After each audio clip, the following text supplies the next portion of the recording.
Hey guys, welcome back to my channel. My name is Ross and I drive my 2024 Subaru Forester here.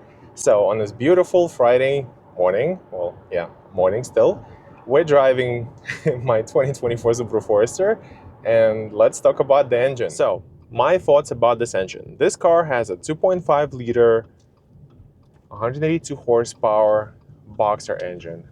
It's 182 horsepower and I believe it's 176 pound-feet of torque. It's enough. It's enough for this car. Yes, some competitors have more.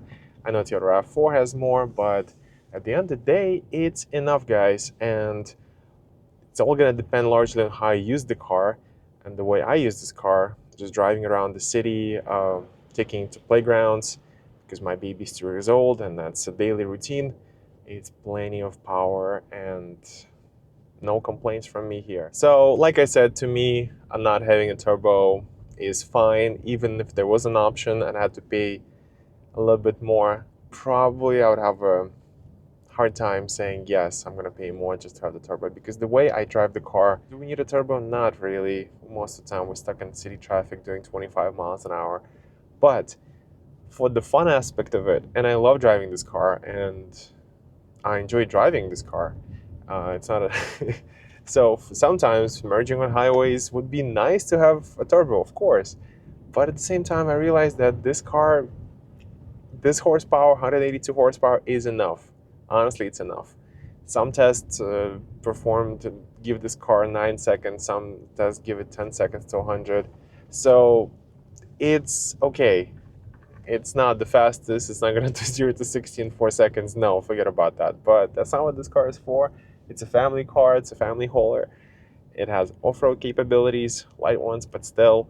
And for this, 182 horsepower is enough. And while I would love to see this option being offered, just to know that there are some Subarus out there and some enthusiasts who could get their hands on a turbo, unfortunately, it doesn't exist. And it's a shame because they have that engine in the Subaru Outback. At the end of the day, it is what it is.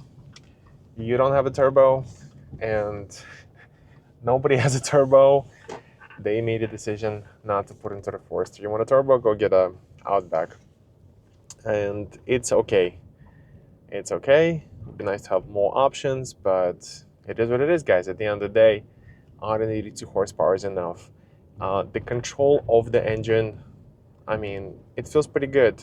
There's barely any lag. Like if you floor this car, there's gonna be like maybe half a second lag.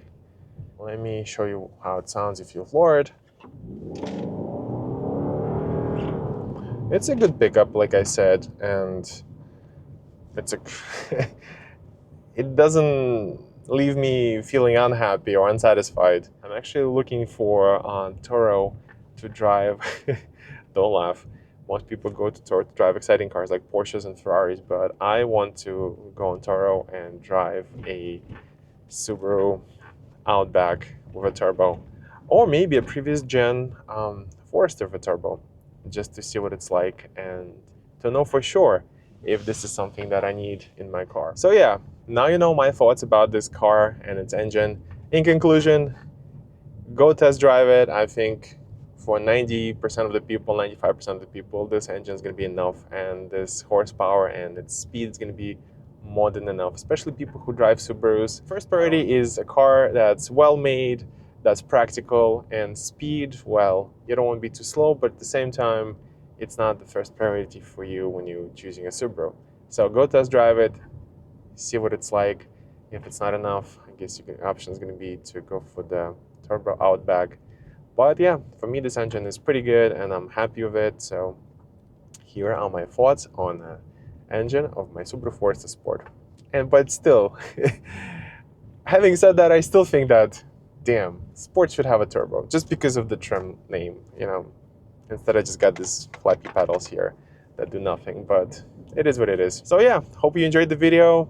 Please like and subscribe for more useful videos like this. Take care.